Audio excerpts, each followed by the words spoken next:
Today I'm just going to do a quick overview of multimodal behavior therapy. Multimodal behavior therapy. And introduce you to just the basic acronym called Basic ID, which was invented by Arnold Lazarus in 1971. He had been doing research in various forms of therapy, and he is the one who actually coined the phrase behavioral therapy. And multimodal behavior therapy is a subset of cognitive behavior theory. Basically, Lazarus thought of human beings as biological entities that think, feel, act, sense, imagine, and interact. And because all of these things happen not in the abstract on their own, but as a complex whole, then the therapy ought to involve all of those things.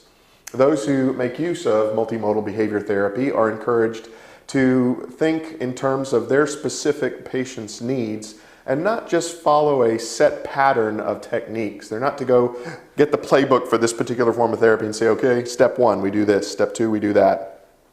But to look at this person and say, look, you are a being, a biological being that does all of these things, and I need to tailor my therapy to you and all of these areas and as they interact. And so basically by remembering that most of people's problems fall into the interaction of these 7 things here, this basic ID,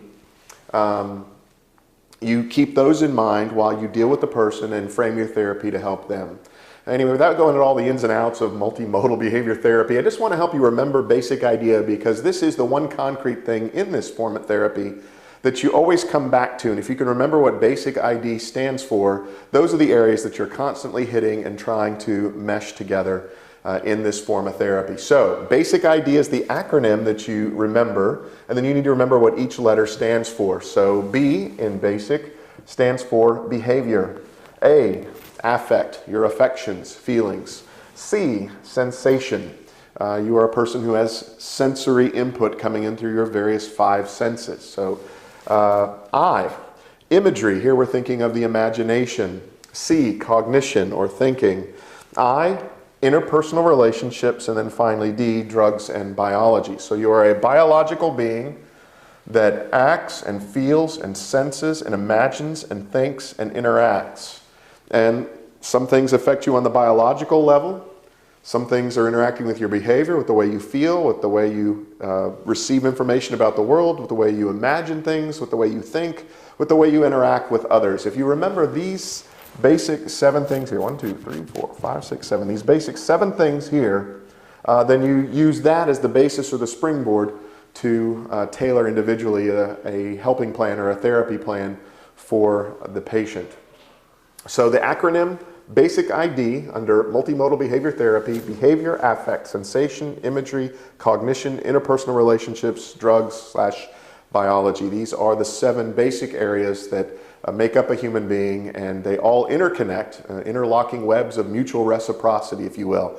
Say that 3 times fast. Interlocking webs of mutual reciprocity.